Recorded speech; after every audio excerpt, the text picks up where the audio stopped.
Simula po ngayong taon, hindi na tatanggap ang mga state at local universities and colleges ng mga bagong senior high school students. Ayon po sa Commission on Higher Education o CHED, 2021 pa raw dapat ito ginawa pero na-extend lang dahil sa pandemya. At yan po ang tinutukan ni Ivan Mayrina.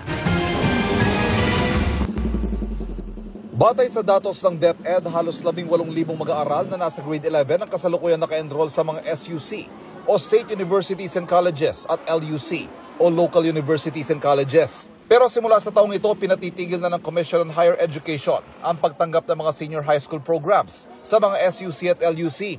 The laws that created public universities said that they should be higher education institutions. Ang kanilang itinuturo ay mga degree program sa higher education. Ang basic at secondary education ang may mandato